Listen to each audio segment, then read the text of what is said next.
Hey everyone, today I just want to introduce you to one quick concept from this book, Gift from the Sea by Morrow Lindbergh. And it's very small, as you can see, or maybe you can't see. It's smaller than a usual book. And there's one concept in it that really stuck with me, and I want to talk about it. If you don't know who I am, if you're new here, I'm Anya Esma. I've been making videos about tarot, about philosophy, spirituality, and all of that good stuff for almost 8 years here on YouTube. And today is just a little concept video to maybe inspire you to think about things differently, especially when it comes to projects and how you relate to your hobbies. If you're maybe struggling with not pulling through with ideas you have, not getting to the end with them. It also does relate to relationships, but that's not necessarily the topic of this video. But it will be part of it because let me introduce you to this concept and then kind of add my own tone to it. So, in the book, she speaks about the double sunrise shell. I find this book super inspiring, by the way. Essentially, she always has one piece from the ocean as the topic for the chapter, and then she just goes on a philosophical rant about what it reminds her of. So, with the double sunrise shell that you see here, she introduces this idea where it looks like a sunrise essentially on both sides, and it's attached with this tiny hinge in the middle, as most shells are, I suppose.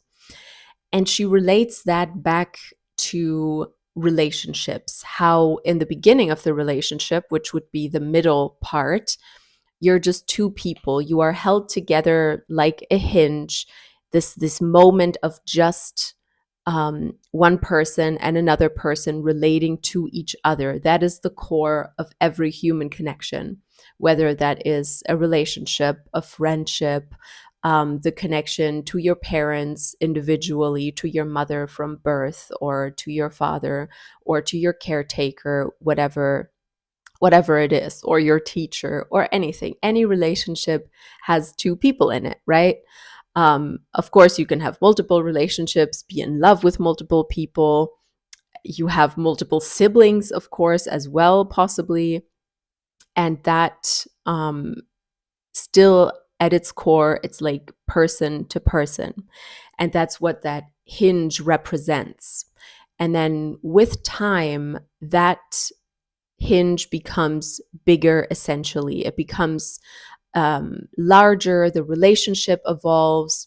In her case, she bought a house, she had children, she has community commitments, and that pure moment of just you and me in her partnership becomes diluted, or it became non existent because you don't have as much time with just that one person.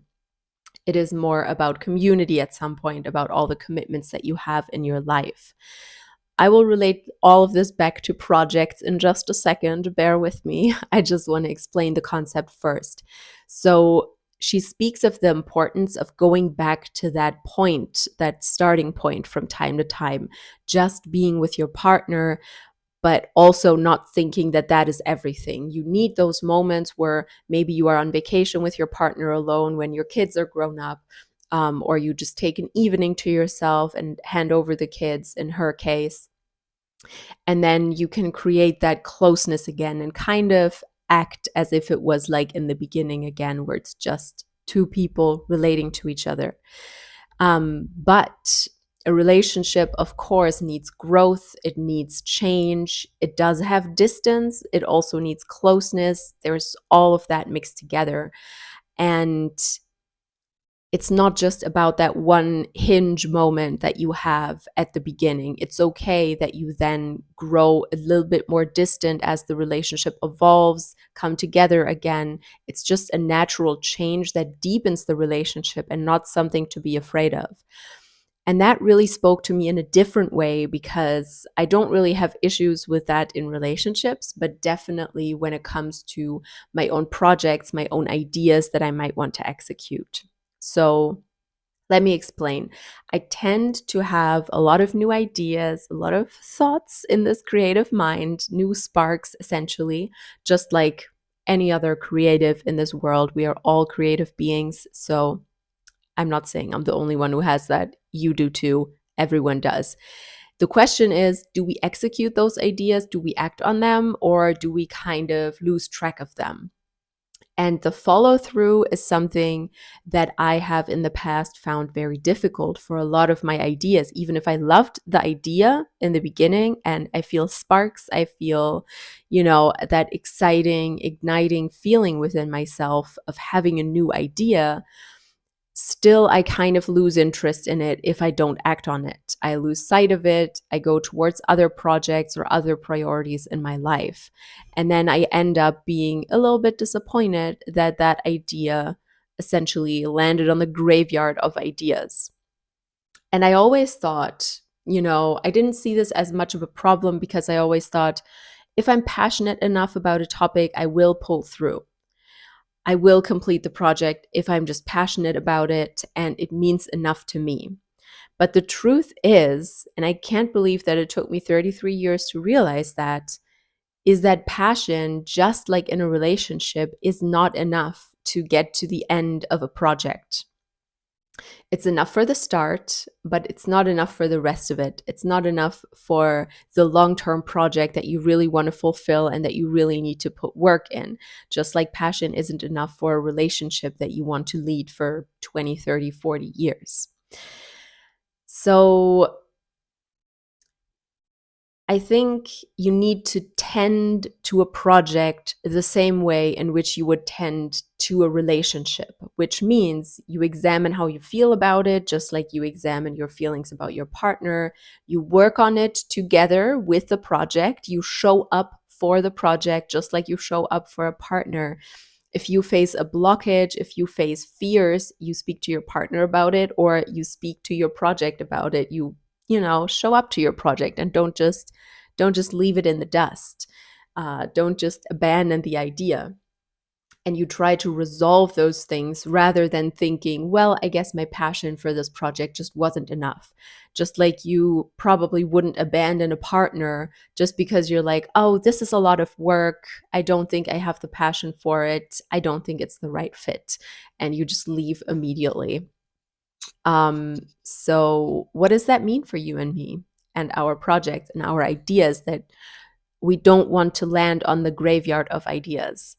It means when we have that new shiny idea that we feel really passionate about, like opening an online shop or writing a book or starting a YouTube channel or learning how to play piano or studying a new language, whatever it is, we need to know why we want to do it and truly engage with it and be open to how that project and that hobby changes with time and make it long term, make it a long term commitment rather than relying on that first burst of energy to carry us through years and years of project work or of studying. And we need to be willing to shift and change our relationship to that project or to that hobby and make it fit into our life rather than thinking, I might as well abandon it at the first difficulty and just leave it. So that is the concept and how I apply it to my life. And if you want to hear more about how I handle my projects nowadays and how I make sure that I don't, lose track of them and they don't land on the graveyard of ideas, then you can go to my Patreon because there I recorded a little bit of additional info on it, on my private projects and how I apply that logic to my own life, essentially. It's over on patreon.com/Anja Esma. Really simple. I also put it in the description. And that talk is available on the lowest tier. So it's no big commitment. And there's lots of content that you can look at from the past. There's journaling prompts. I will also make journaling prompts about this, tarot readings, affirmations, and so much more. And this month, I want to make the topic progress instead of perfection, essentially. Progress with your projects, with your hobbies, whatever it is, progress and commitment to them, and how to evolve a project from the spark at the beginning right to the end. Because we tend to lose track sometimes. And it helps when we see it as a relationship, as a love relationship that we have with that idea, with that project, with that hobby. And that is what my Patreon content will be about this month. Whether you make it over there or you just stay here on my YouTube channel, I hope that this concept was really helpful for you. It definitely is for me, because it made me understand that why I always abandon my projects, because I just rely on that first spark and that first passion. And it's funny because I'm very good at relationships and I'm very good at committed relationships, maybe a bit too good. So sometimes I stay in relationships for too long. And finally, I never had the idea that that same commitment could apply to projects. So, yeah, that's it for today. I hope that was inspiring, and I will see you very soon.